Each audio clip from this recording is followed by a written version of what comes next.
vou compartilhar, não. Vou daqui. É o seguinte, como que era o Fundeb?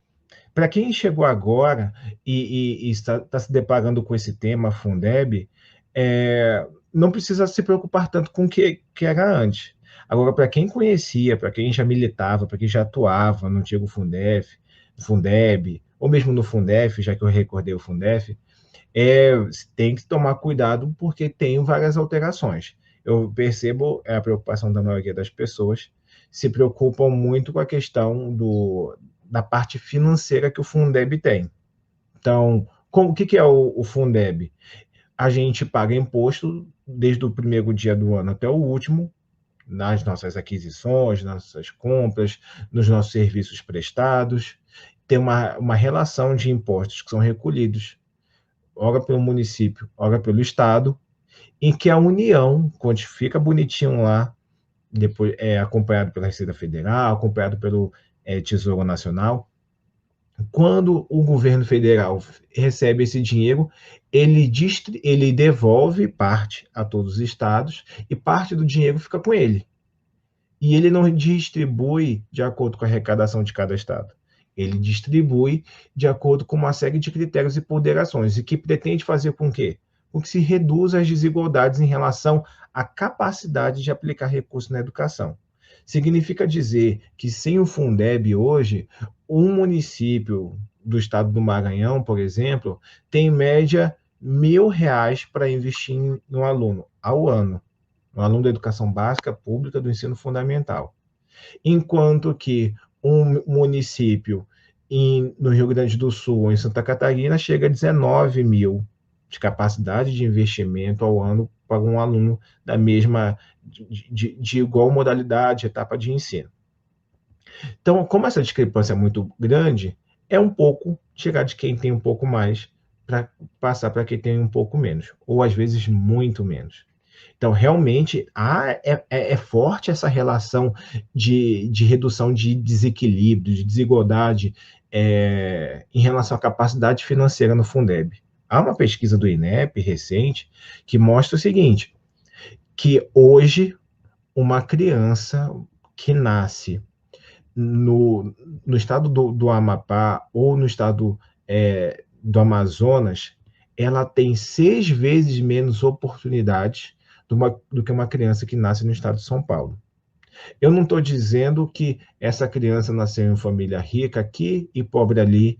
Eu não estou avaliando o grau de formação dos pais. Eu estou dizendo que só o fato de ela nascer, e chamem isso de sorte, chamem isso de caso da vida, chama isso de um destino, coloque isso como uma questão espiritual, considerem como for.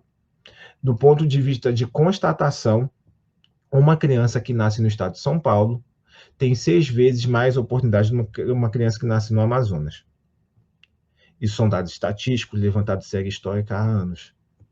E o Fundeb vem para fazer o seguinte, não pode haver uma discrepância em relação à regionalidade, uma questão geográfica. Quer dizer que eu nasci num lugar errado? Eu vou ser penalizado porque eu nasci no estado da região norte?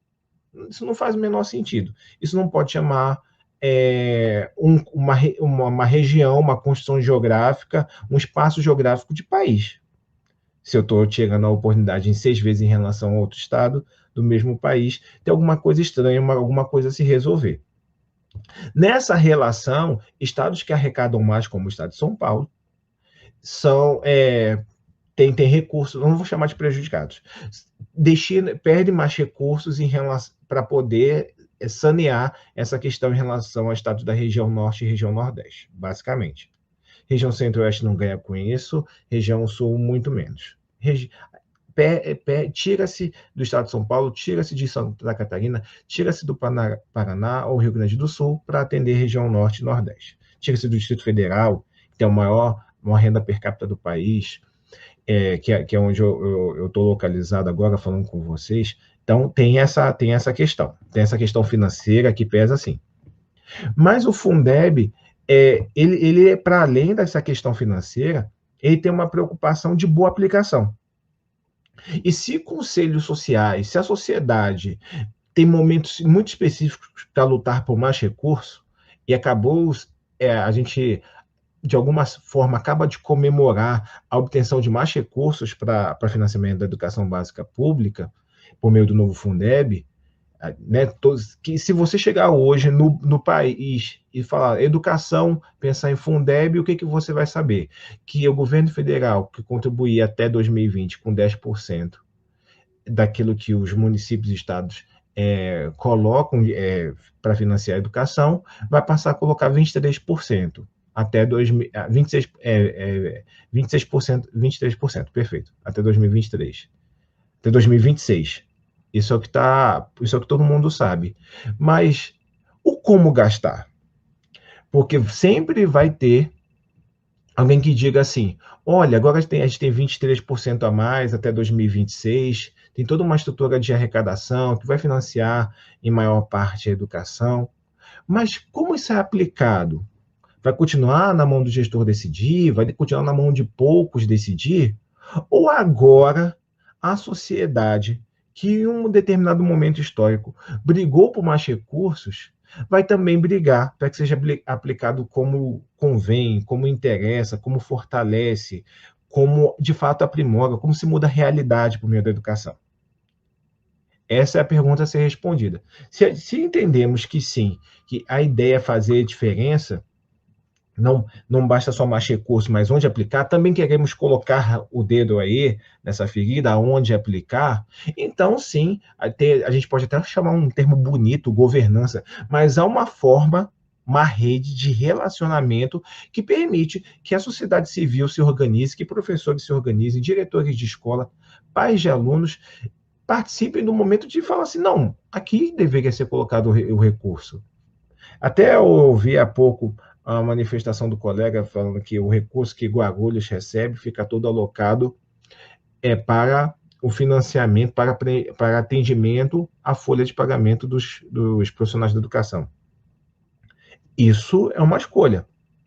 O mínimo é de 70% a partir do novo Fundeb, ou seja, se recebe R$ 1.000, R$ 700 tem que se gastar com folha de pagamento, é verdade, mas 30% utilizar do Fundeb, utilizar para complementar a folha de pagamento, é uma opção. Se poderia pegar esse recurso do Fundeb e destinar outras ações de manutenção e desenvolvimento do ensino, e essa fatia que não foi coberta pelo Fundeb seria coberta por recursos próprios do município. Estou pressupondo que Guarulhos não faz isso porque não tem esse recurso próprio para compensar, para dispor. Mas não deixa de ser uma oportunidade, uma chance de se fazer diferente. Uma questão de refletir se na próxima discussão sobre a lei orçamentária anual do município não se realoca mais recursos para a educação, de modo que parte dos recursos do Fundeb possa ser, sim, deslocados para atender outras ações de manutenção e desenvolvimento do ensino. Uma proposta aqui, uma provocação. Não estou dizendo que é o caminho. Até porque quem conhece mesmo Guarulhos é que mora lá. Passei por Guarulhos algumas poucas vezes na minha vida. Não a ponto de saber onde deve ser melhor alocado o recurso. Mas estou mostrando que a lei permite isso. Essa é a ideia, de elucidar, de esclarecer, de proporcionar. Tá bom. Se eu chego agora, sou nomeado hoje conselheiro do Fundeb no meu estado, no meu município, o que eu tenho que fazer? Qual é a primeira medida a tomar? Não vai dizer que é para ler a lei, né, Leomir? Porque eu não quero passar aqui a lei inteira com vocês, mas eu quero chamar alguns pontos a observar. A primeira coisa nós vamos acompanhar todo o financiamento da educação. O dinheiro que está disponível para se gastar com a nossa rede de ensino deve ser transparente, deve ser clara.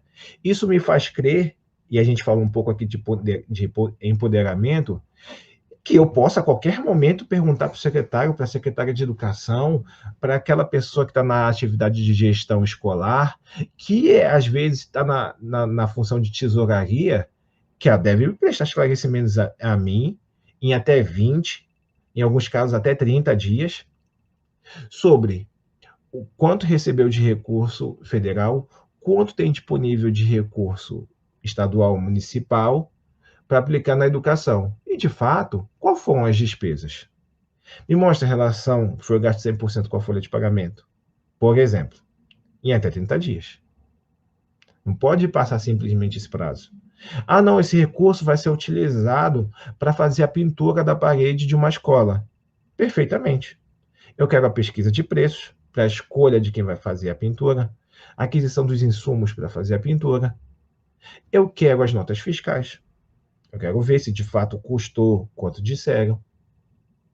Eu quero ou uma passagem de transporte público ou um carro da prefeitura que me permita o deslocamento até a escola para ver não somente a realização da pintura, como sua conclusão. Ficou como se esperava?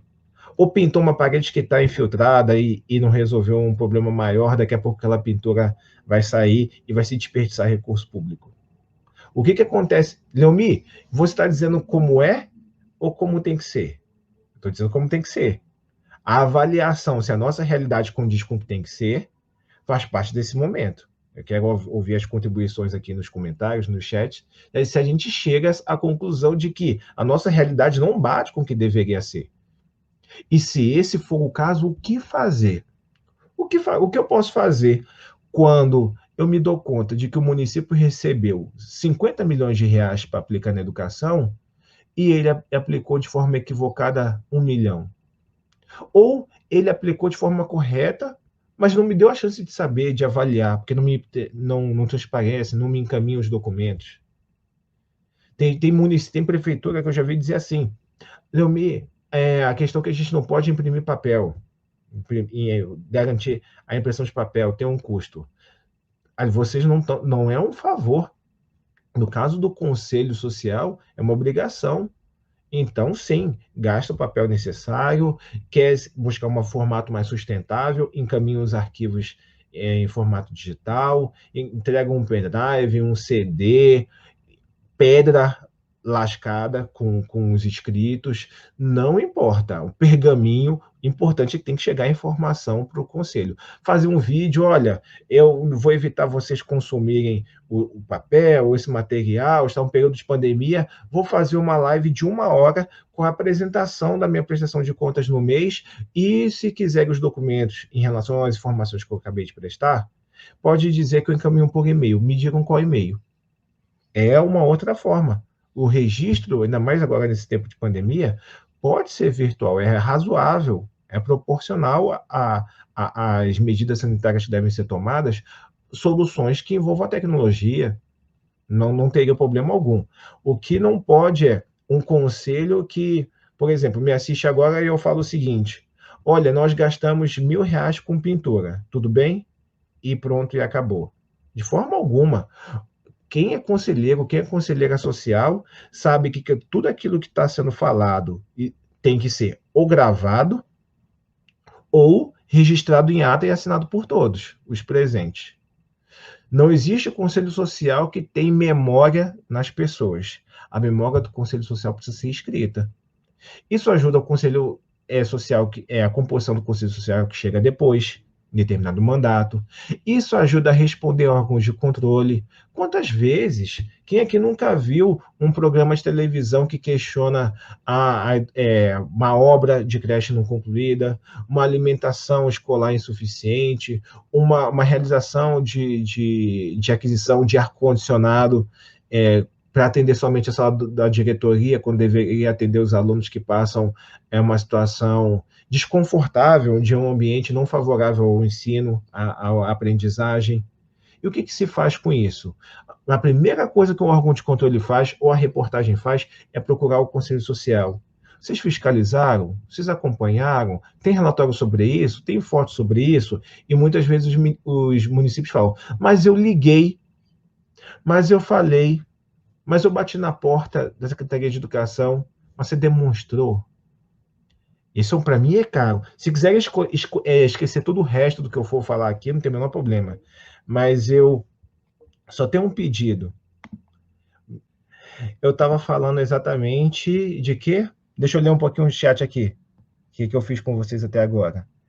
Professor da escola conveniada exercem funções nas creches, não tem direito ao piso salarial? Importante falar isso. A emenda constitucional 108, que tornou o Fundeb permanente, Para quem não sabe, até 2020 não era. Ele tirou a correlação entre Fundeb e piso salarial. Piso salarial precisa ser regulamentado por uma lei específica. Tem uma ou duas propostas em tramitação no Congresso Nacional, mas não tem essa relação. De todo modo, Laís, pode sim. Qualquer professor da escola conveniada que quisesse função pública nas creches tem, a princípio, direito ao piso salarial, mas não tem mais correlação com o Fundeb, coisa que existia até então. O município pode fazer convênio com organizações sociais com fins lucrativos para creches? Com fins lucrativos, não. O município, o Conselho Municipal de Educação de Salto, o município pode receber recursos do Fundeb para uma escola profissionalizante em parceria com o governo do estado? A escola é mantida pelo município no momento. Você pode receber recursos do Fundeb para uma escola profissionalizante.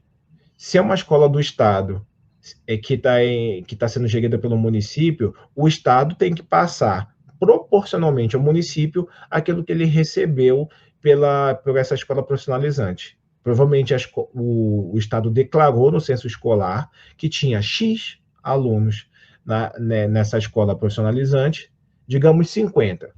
E por esses 50 alunos recebeu determinada quantia. Essa quantia tem que ser repassada ao município que a mantém. Tem que ter para isso um convênio entre estado e município. O governo federal não intervém. Professora Débora está com a gente. Leomir, boa tarde. Com relação à proposta orçamentária anual... obrigado. Obrigado por me ajudarem a colocar aqui para todos visualizarem. Com relação à proposta orçamentária anual, podemos, então, além de acompanhar, supervisionar a elaboração da mesma, no que se refere à adequação da alocação de recursos do Fundeb, perfeitamente, perfeitamente. Ontem ou anteontem eu recebi acho que foi de um secretário de Educação, perguntando se poderia ter medida provisória, alguma outra lei que alterasse a LOA para poder abarcar os recursos do Fundeb. Perfeitamente. Isso é gestão do município, isso é dinheiro de vocês. Vander concordando que existe dificuldade de acompanhamento geradas por gestores, muitas das vezes. Patrocínio Paulista se faz presente. Secretaria de Educação de Cândido Rodrigues está dizendo que está valendo a pena, pelo jeito aqui.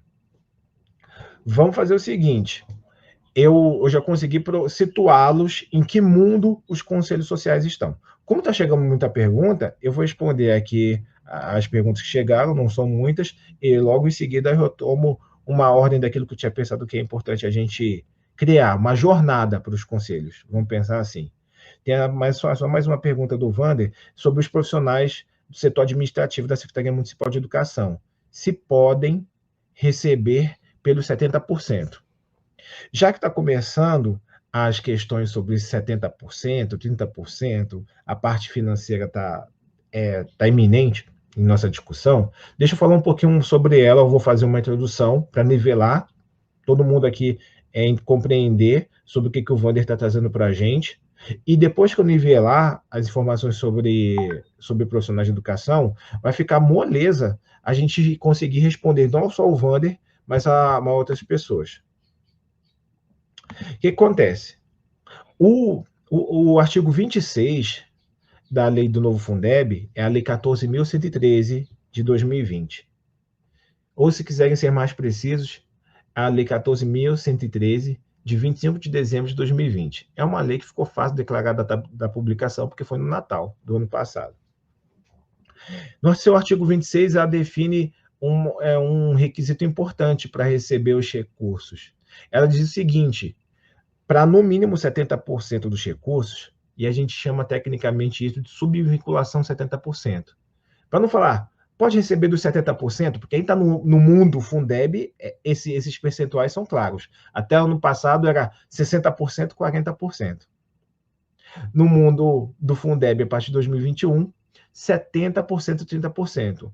Então, vocês vão ver as discussões, quando vai se falar sobre pagamento ou utilizar a aplicação de recursos do Fundeb, é assim: pode aplicar no 70%, pode utilizar na subvinculação 70%, pode receber nos 30%. Vocês vão perceber que esse vai ser um jargão muito costumeiro. A gente vai ouvir isso o tempo todo, 70, 30. Pode receber pelos 70? Não. E pelos 30? Então, é comum. Por quê? Porque existe uma divisão. O artigo 26, ele separa no mínimo, não é exatamente, é no mínimo, pode ser 100%, no mínimo 70% dos recursos recebidos do Fundeb devem ser aplicados com profissionais da educação, com trabalhadores da educação, melhor dizendo, para usar o termo técnico que está na lei. Até ano passado se falava em profissionais do magistério. Leomir, qual é a diferença entre profissionais do magistério, até 2020, para trabalhadores da educação, a partir de 2021? Significa dizer que até ano passado, e a relação era 60-40, 60% dos recursos deviam ser utilizados, pelo menos 60% dos recursos deveriam ser utilizados para pagamento de profissionais do magistério, professores, auxiliares em sala de aula, os profissionais que estão envoltos ao ensino na sala de aula, esses pelo menos receberiam pelo menos 60% daquilo que foi destinado para determinado município. A partir de 2020, fala-se em 70%, mas não somente para profissionais do magistério, também para outros profissionais que contribuem para a educação. Então, a pergunta de R$1 milhão é a seguinte: quem são os trabalhadores da educação? Por quê? Porque ninguém disse isso em lugar nenhum. A lei não definiu quem são trabalhadores da educação. A lei diz o seguinte: são trabalhadores da educação quem preencher 3 requisitos. Opa, deixa eu ver a câmera aqui. 3 requisitos. Qual o primeiro requisito? Opa, aqui. Qual o primeiro requisito? Está em efetivo, ser utilizado o recurso para remuneração. Não pode ser rateio, para remuneração. Então, município que era acostumado a fazer rateio, pagamento de 14º, 15º salário, não pode mais. Então, tem que ser utilizado para remuneração. O segundo requisito é que são para trabalhadores em efetivo exercício, em exercício na área em que eles foram contratados pela educação. E o terceiro requisito é que esses profissionais devem ter uma das formações previstas no artigo 61 da LDB, ou seja, faz uma remissão a outra lei, a Lei 9394 de 96, a conhecida LDB.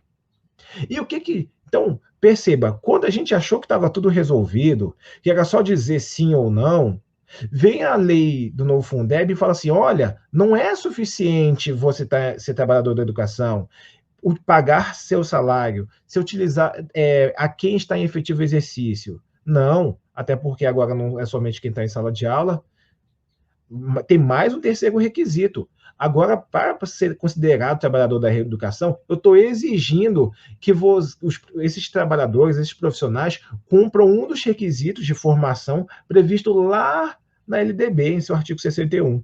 E são 5. Eu vou resumir para vocês. Basicamente, esses trabalhadores da educação precisam ter ou formação em pedagogia, ou uma formação em área afim à pedagogia, que precisa ser definido isso. A resolução número 2 do CNE já fala um pouco sobre formação, mas nós, do FNDE, estamos fazendo, semana que vem, nova consulta ao Conselho Nacional de Educação para definir quem são esses profissionais de educação que contribuem para a manutenção e desenvolvimento do ensino, porque isso é uma exigência da LDB. E quais são essas formações afins? Psicopedagogia é uma formação afim à pedagogia? A gente precisa dessa resposta. Hoje nós não temos. Se não tem a formação em pedagogia, formação no magistério. Tem a formação em docência, preparado para atender ou a educação infantil, ou ensino fundamental. Não tem essas formações. Às vezes é um engenheiro, às vezes é um eletricista, mas essa formação é considerada notório saber, notório conhecimento, para poder atender escolas profissionalizantes, como é que foi questionado há minutos atrás. Essa é uma grande exceção. Não precisa ter formação em docência, não precisa ter licenciatura, não precisa ter formação em pedagogia. Se a formação do profissional é considerado de excelência e ajuda a atender escolas profissionalizantes, por exemplo, um curso técnico em eletroeletrônica, em mecânica, os professores não precisam vão ter a formação em pedagogia ou em docência, mas são excelentes profissionais na área da engenharia, na área da engenharia elétrica, por exemplo, da engenharia mecânica, e cursos eletrotécnicos, e esses cursos permitem conferir ao profissional a capacidade de ensinar nas escolas profissionalizantes. Essa é uma exceção, está tudo ok. E qual é a exceção da exceção? São assistentes sociais e psicólogos que, por uma outra lei, foi permitido que no Fundeb, pelo Fundeb, recebam. Pergunta: são assistentes sociais e são psicólogos da rede de ensino? Mais importante do que isso, eles estão fazendo atendimento psicológico e atendimento de assistência social que faz parte do SUAS na escola? Se for, não pode receber. Esses profissionais, eles devem compor equipes multiprofissionais que atuem em projetos políticos pedagógicos da escola, que contribuam para a manutenção e desenvolvimento do ensino. Nesse caso, eles podem sim receber os recursos do Fundeb. Compliquei ou facilitei a vida de vocês? Deixa eu ver o que o pessoal está dizendo no chat. Agora que eu já nivelei minimamente vocês sobre a grande discussão e a dificuldade que é caracterizar quem merece ou não receber o recurso do Fundeb, vamos voltar para a questão do Vander. Ele pergunta o seguinte: o setor administrativo da Secretaria Municipal de Educação pode receber, pode receber recursos 70%? Qual é a resposta de vocês? A resposta correta é: depende. Depende se esse setor administrativo ele preenche os requisitos. Tem efetivo exercício na área de contratação, do edital, do concurso. Percebam que não é necessário ser servidor estatutário, tudo bem? Pode ser cargo em comissão, pode ser seletista, isso não é um problema. A questão é, essa equipe do setor administrativo tem formação em pedagogia? Tem formação em docência? Está em efetivo exercício ou foi deslocado de outra secretaria para trabalhar no setor administrativo? Percebam que, sem isso, a resposta é não.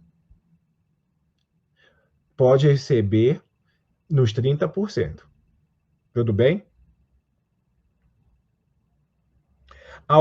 Jefferson nos pergunta, podem colocar, por gentileza, a questão do Jefferson? Obrigado. Eu estou adorando isso, eu estou me sentindo na televisão. Há algum prejuízo para as cidades que não conseguiram eleger um conselho até março? Excelente questão.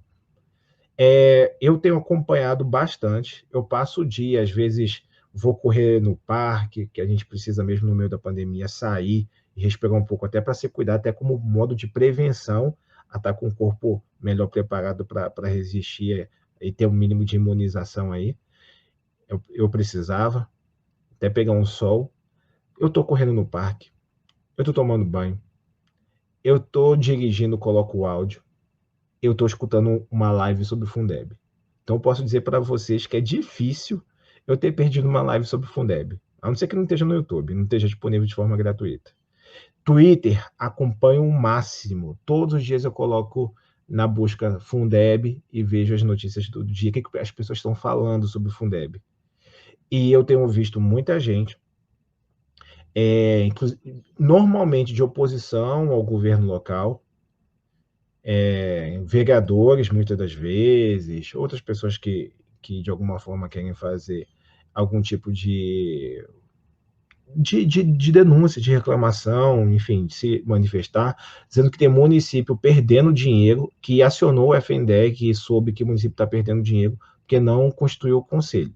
Não é verdade.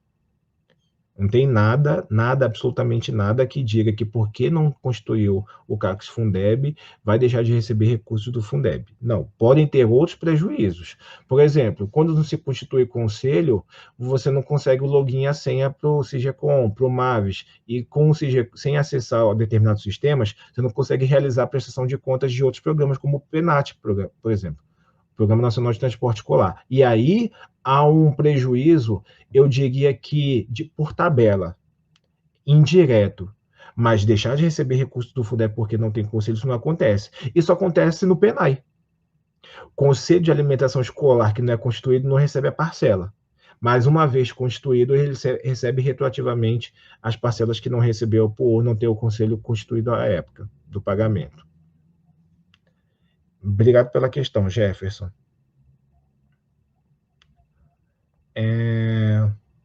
Olha só, diretoria Polos, todos estão aqui conosco, braços especiais da Bahia, Rio de Janeiro, Mato Grosso do Sul. Complementação à pergunta, vamos ver quem mais fala aqui. André nos questiona, efetivo exercício, se quiserem colocar a questão da André, ela pergunta se efetivo exercício seria atuar na escola. Não somente. Não somente. Quando a gente estava falando em profissionais do magistério, essa relação era quase que imediata.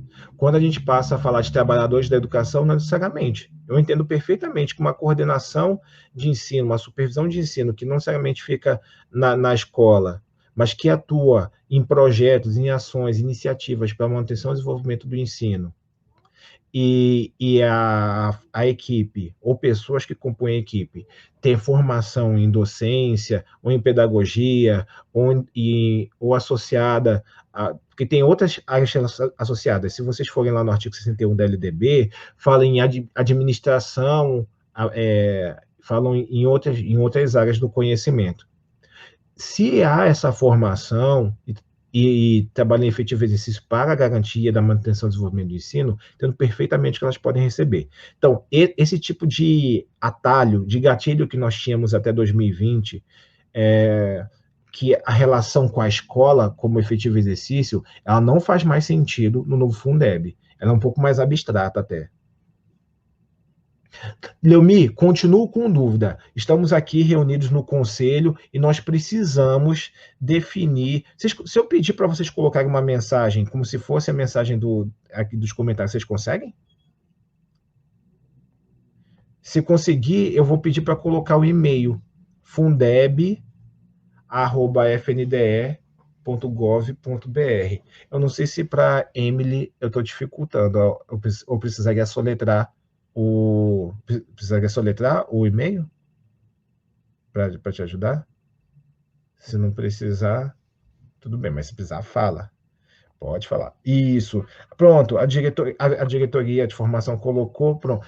Esse e-mail, estou com dificuldade. Não sei se... Eu acabei de olhar a lista de 500 profissionais da educação que vão receber os recursos do Fundeb.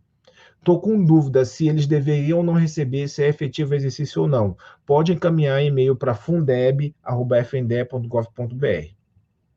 Eu monitoro diariamente e eu peço para minha equipe que tem cumprido isso. Nós não temos, eu digo para todo mundo, em 48 horas qualquer e-mail é respondido sobre isso. A gente está batendo a marca de 16 horas. Em 16 horas, qualquer e-mail encaminhado para esse endereço. Tem muita gente que prefere encaminhar para mim. Tudo bem. Normalmente o que eu faço é encaminhar para esse e-mail, porque lá fica a minha equipe, que não é uma equipe gigantesca, são 4 heróis e heroínas que respondem o Brasil inteiro. Eles têm respondido tudo em 16 horas. Leomi, não é bem assim. Eu mandei um e-mail para perguntar sobre o CIOP, até hoje não me responderam. Eu mandei um e-mail para perguntar sobre o sistema de cadastro dos conselhos, que está dando erro, e não foi respondido até o momento. É porque não fica na minha área, essa parte dos sistemas. E o que eu consigo, quando chega a minha informação, é pedir celeridade, é encaminhar, é, digamos, fazer coro com todos vocês.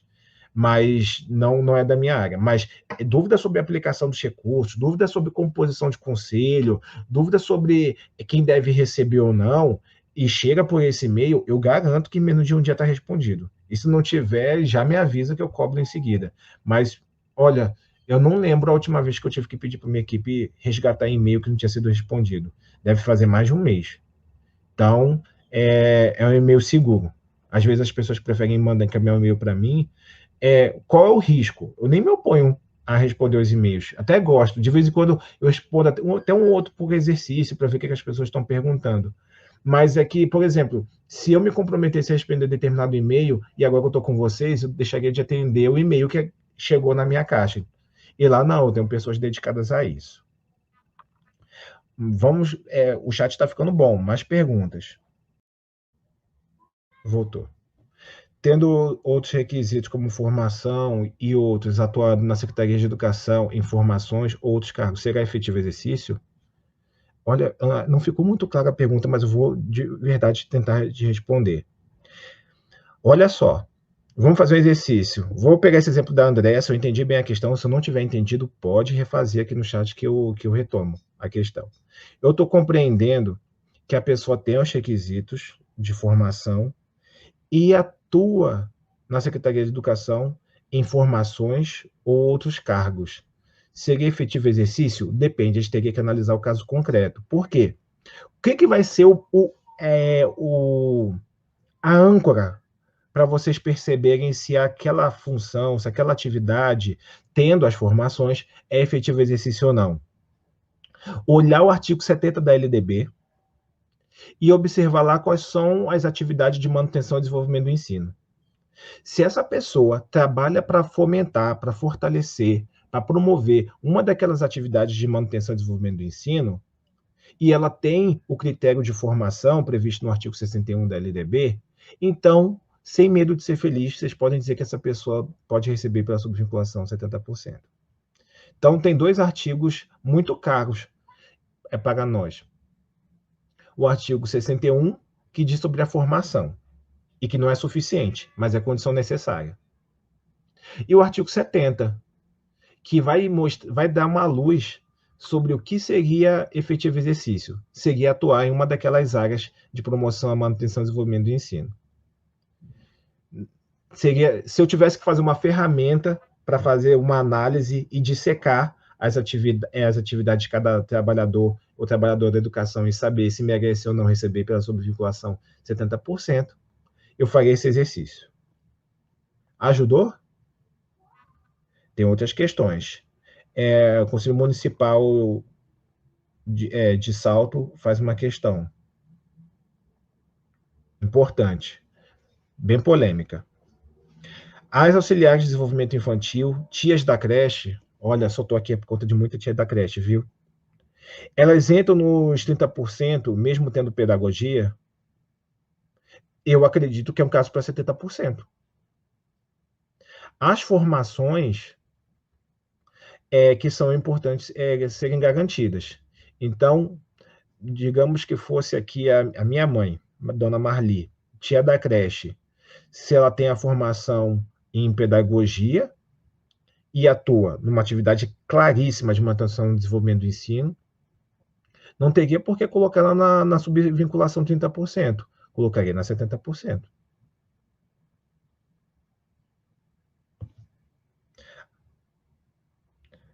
Vamos a outra pergunta. Depois dessa, tem a pergunta da Laís.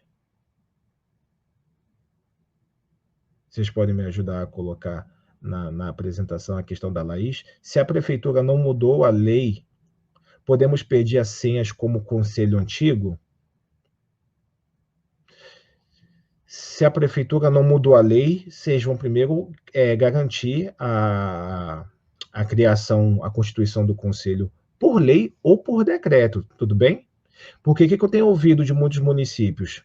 Que o gestor ou a gestora estão com dificuldades em criar a ação da lei, porque a Câmara de Vereadores não se manifesta, porque a Assembleia Legislativa do Estado não se manifesta, ou está atrasando, ou por conta da pandemia está com dificuldade de articulação em relação à lei. O que se faz? O prefeito ou a prefeita vão lá, com apoio de sua Secretaria de Educação, e expede um decreto. Tudo bem? Aceitamos leis ou decretos.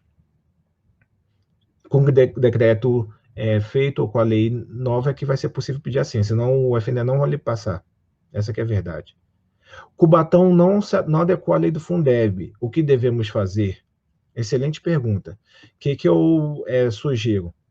Primeiro, que se manifeste formalmente. O conselho antigo, acho que o conselho antigo tem toda a legitimidade para fazer isso. Ou sindicato de professores, busca apoio de vereadores, mas se manifeste. Encaminhe um ofício à prefeitura falando dessa necessidade. Adequar a lei do Fundeb. Não criou a lei do Fundeb com um novo conselho, e nem a prefeitura se mobilizou para expedir um decreto sobre a constituição do novo conselho. O que se pode recorrer? Ao Ministério Público Estadual. Pode-se fazer uma representação.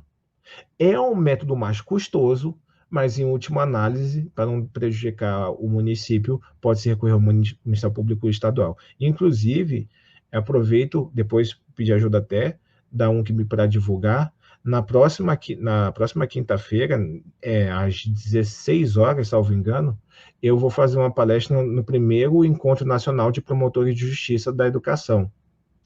E aí a gente vai ter uma relação bem clara lá, a gente vai conseguir esclarecer bastante a relação, os pontos de apoio entre o Ministério Público e o Fundeb. Cubatão não se adequou à lei. A próxima. Se um professor efetivo é designado para uma função administrativa na Secretaria Municipal de Educação, ele poderá receber para o Fundeb? Isso é uma polêmica. Por quê? O parágrafo 2º do artigo 26 da LDB, ele diz o seguinte: trabalhar em efetivo exercício na função que foi contratado aquela profissional, e fala em contratado, tomado posse, enfim, ou criado um vínculo com quem lhe paga, que na casa da Secretaria Municipal de Educação. Então, imagina, o professor, a professora, quando fez o concurso, ou processo seletivo simplificado, qualquer outra forma de contratação.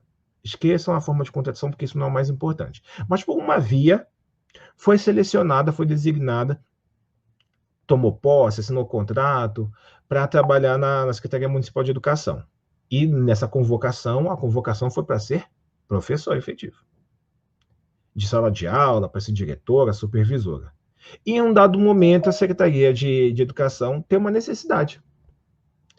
E por essa necessidade, chama para a função administrativa. Isso fere o que está lá no parágrafo, no inciso 2º do artigo 26 da Lei 14.113, a lei do novo Fundeb.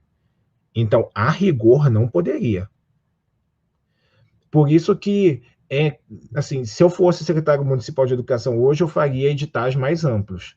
Porque é um edital que deixa claro que a função, a atividade de professor é somente para a sala de aula. Se convocá-lo para a função administrativa, ele não vai poder. Agora, digamos que seja um outro caso. E olha que vocês gostariam de receber de mim a resposta correta, a resposta precisa. Pão, queijo. E não é assim no Fundeb, não. Digamos que seja uma outra situação. A professora Débora passa no concurso, num processo seletivo simplificado, num contrato temporário, para a Secretaria Municipal de Educação. Só que no edital já prevê a possibilidade de trabalhar tanto na área meio, na área administrativa, como na área finalística, no magistério propriamente. Ela pode transitar na Secretaria de Educação, seu menor problema é que ela continua sendo enquadrada para receber na subvinculação 70%. Então, perceberam, melhor dizendo, o tamanho do envolvimento, do comprometimento e de análise necessária para chegar à conclusão de que um trabalhador da educação pode receber para a subvinculação 70%? O que a gente vai ter que começar a olhar em determinado momento? Os editais, os contratos. Leomir, você é professor? Me entrega aqui o edital do seu processo seletivo para saber se ele abarcava multitarefas e cenários diferentes ou somente a sala de aula. Porque se for da sala de aula, não saia não, tá? Senão você sai da subvinculação 70%. Perceberam? Compliquei a vida de vocês? Qual seria a próxima questão? Eu já fugi completamente da minha palestra aqui, mas o que importa? Importa é a gente, de alguma forma, contribuir. Eu me preciso que me responda caso aconteça alguma fraude e o conselho não conseguir verificar. A presidenta do conselho e seus conselheiros respondem juridicamente. Muito obrigado. Muito obrigado. Muito obrigado pela questão.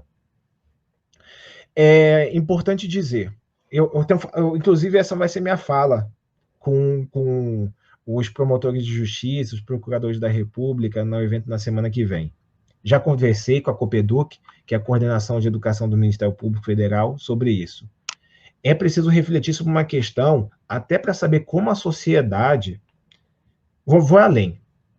Em alguns casos, a sociedade, os órgãos de controle, as instituições, para empoderar, para legitimar, para fortalecer os conselhos, falam que os conselhos podem muitas vezes fazer coisas que eles não podem. E devem fazer coisas, ou têm poder para fazer coisas que não podem.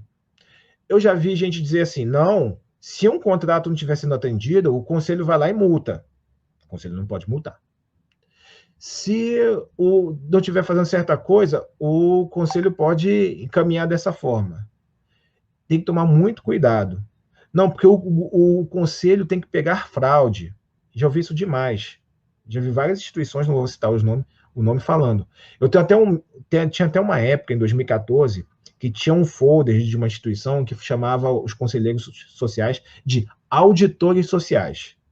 Isso é um risco tão grande, mas tão grande, por quê? Porque nós temos outros meios de empoderar o conselho, nós temos outras formas de legitimar o conselho e de falar da importância desse trabalho que é heróico.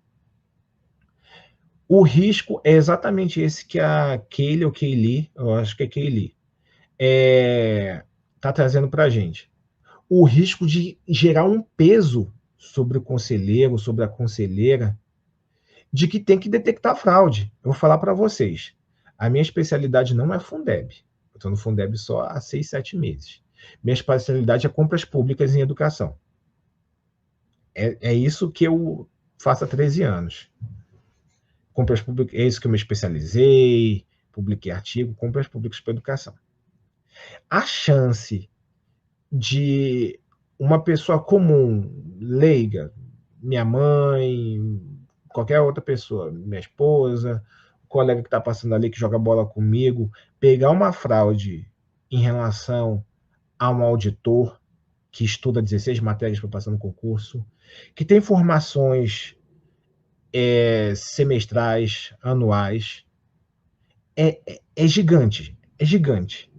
Eu vou dizer para vocês, eu já vi editais que várias pessoas analisaram, não viu um problema nenhum, e depois disso tinha um problema gigantesco que foi paralisado e cancelado a licitação.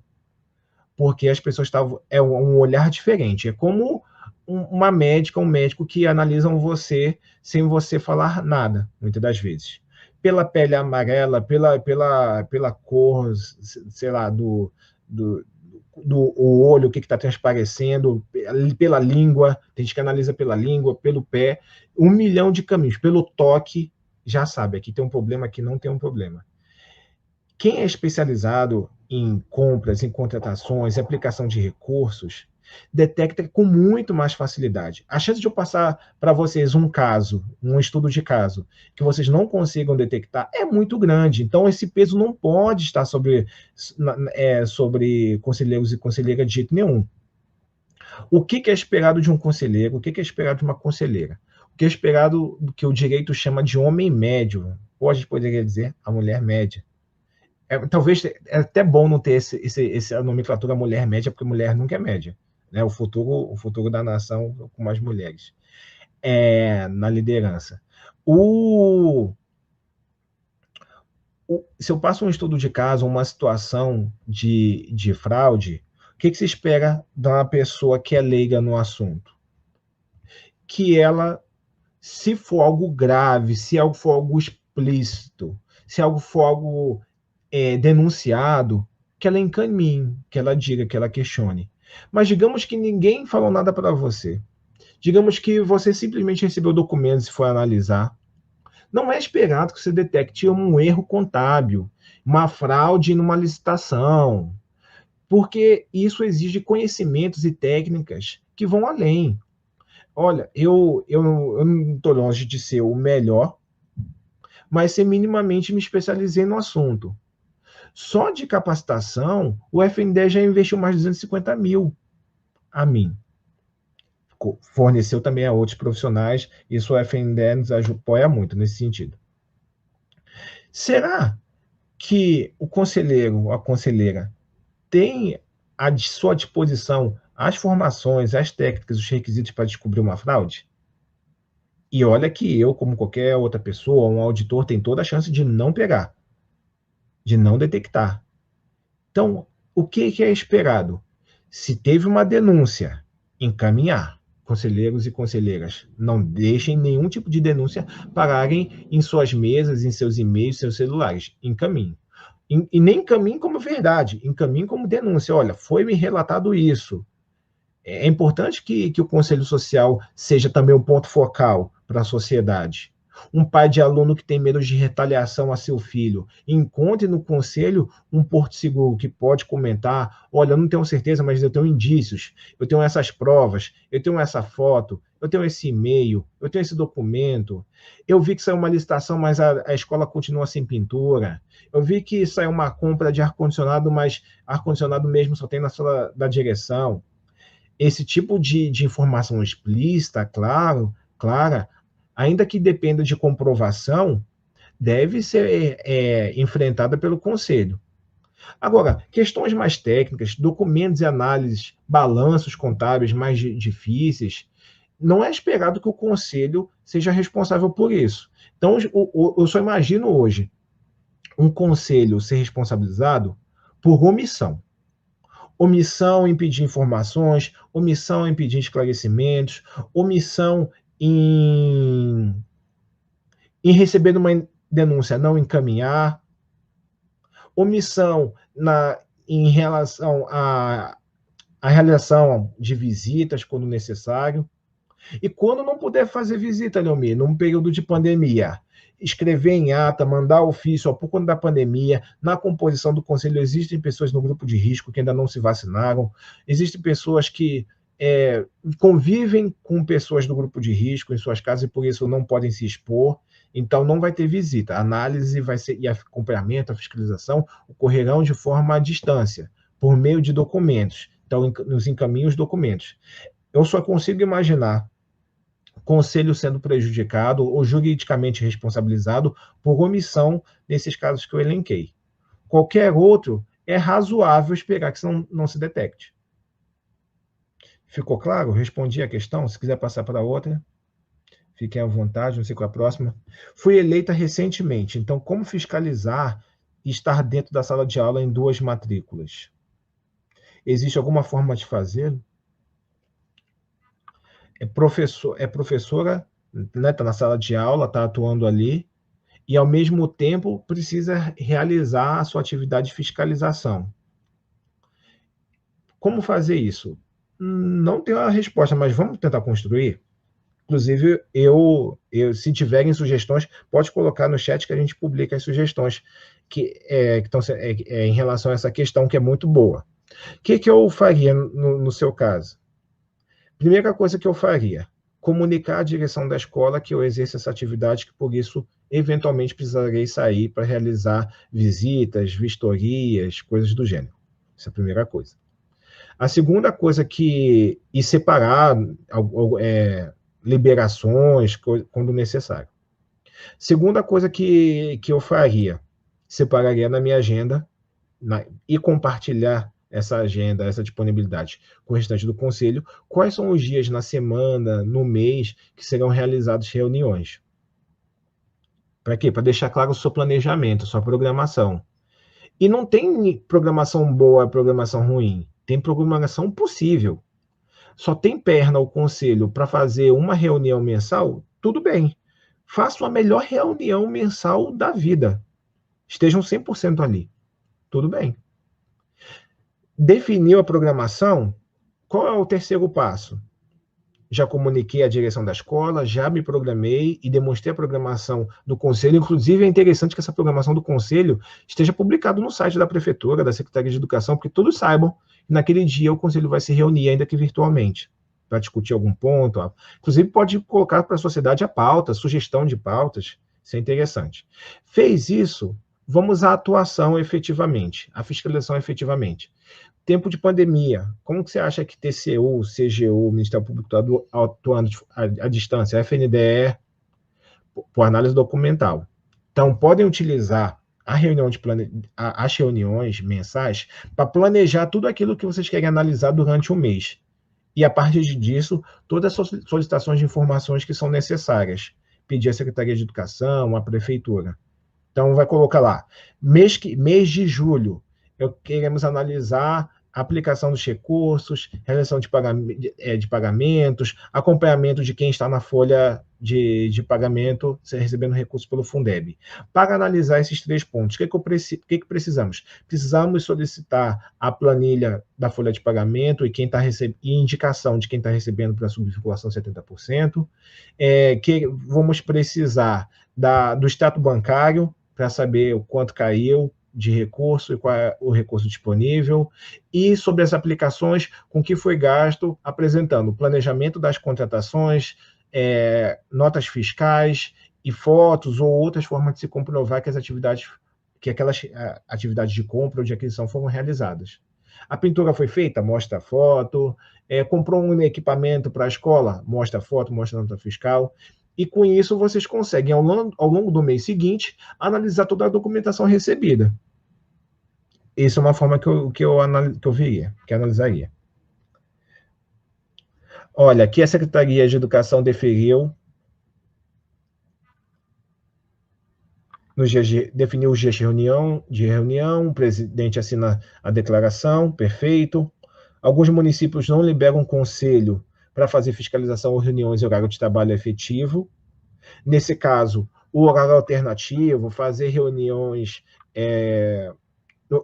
contrapondo o horário de trabalho seria uma solução, mas eu vejo outra, que seria um outro caminho a se tomar. Talvez na lei de criação do conselho tivesse uma cláusula prevendo essa liberação. Isso resguardaria os profissionais. Outra é no regimento interno do conselho incluir essa possibilidade. Mas a alternativa, como eu disse, fazer reuniões virtuais no contraturno, talvez 18 horas. Professor Leomir, enquanto nacional com promotor de justiça, que irás participar, será transmitido? Teremos acesso? Sim, será transmitido. Eu tenho receio, quando a gente está fazendo essas lives, de eu começar a mexer aqui no computador e dar problema. Há um tempo atrás, eu fiquei 1 minuto sem falar com vocês porque eu mexi nas coisas aqui. Mas eu me comprometo a passar para o Milton o banner, né, o card bonitinho para compartilhar por WhatsApp, pelo Instagram, por contas aí em redes sociais, e o link. Tudo bem? Me comprometo. Próxima questão. O comentário. E a fiscalização de obras em escolas?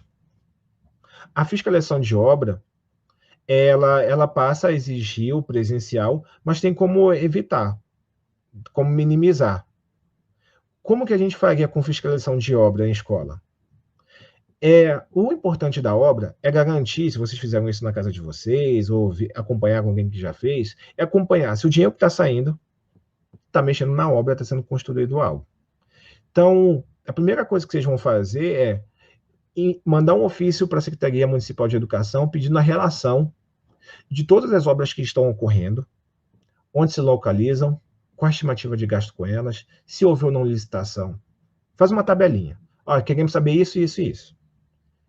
Quando que vai começar a obra? Já tem obras ocorrendo? Se tem, quais são? Onde são? Quais são os endereços? Qual a estimativa de gasto com elas? Vai ser recurso do Fundeb? Vai ser recurso próprio? Teve licitação para isso? Pode me encaminhar o edital e o contrato dessas licitações? Esse é um ponto. Obteve essas informações? Não. O que vai acontecer é mês que vem vai começar uma obra na escola. Então, tá bem. Qual é a previsão de conclusão da obra? A obra vai ser para reformar? Vai ser para construir uma do zero? Me encaminhe o contrato, por gentileza. No contrato vai ter o cronograma físico-financeiro. Vai mostrar lá qual é a parcela que vai ser paga e qual é a parcela que vai ser construída. Então, vai se pagando um recurso à medida que você vai construindo algo. Não pode se construir 50% da escola e pagar 90% daquilo que é estimado. Então, isso é um cuidado. E você consegue fazer isso só recebendo relatórios mensais da construção. Ah, Lemin, mas pode ser que me encaminhe um relatório dizendo que foi construída a escola toda e, na verdade, não foi construída? Podem, mas esse é o pior cenário para o gestor, para a gestora que tomar essa decisão, porque a manifestação deles tem fé pública. Se eles mentirem dessa forma, eles vão ser responsabilizados, porque é crime de improbidade, né? Crime de responsabilidade, melhor dizendo. Eles não podem dar esse falso testemunho, digamos assim, ao conselho. Até o conselho pode fazer representação no Ministério Público sobre o caso também. Não seria muito inteligente.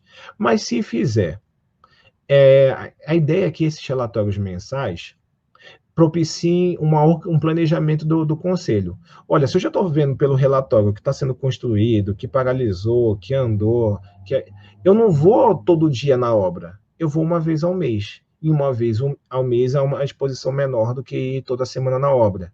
Ou se é uma obra menor, são pequenos reparos. Vai no primeiro dia, pede o relatório do que identificou de problema a se resolver e vá no último dia. Isso é razoável demonstrar que, por ser professora, estar em sala de aula, tem como acompanhar diuturnamente a obra. Pode haver um revezamento no conselho, ao invés de uma vez na semana, vai 2 vezes, uma vez no mês, vai 2 vezes ao mês, e aí um conselheiro vai em 15 dias, quando fizer 30 dias vai a conselheira. Outras questões? Temos um curso de contabilidade que funciona desde 86. A Secretaria de Educação consegue transformar ela em segmento para receber dinheiro do Fundeb? O curso desde 86, a Secretaria consegue transformar ela.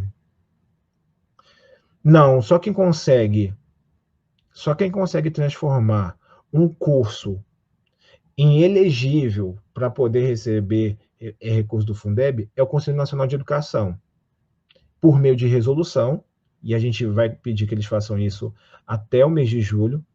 Eles se manifestem sobre todos os cursos que serão considerados áreas afins à pedagogia para receber os recursos do Fundeb. Tá? Nem o município pode fazer, nem o FNDE pode fazer. Eu acho que todas as questões foram respondidas. E o Milton já apareceu aqui para dizer que o tempo acabou. Professor Lameira, acredito realmente que todas as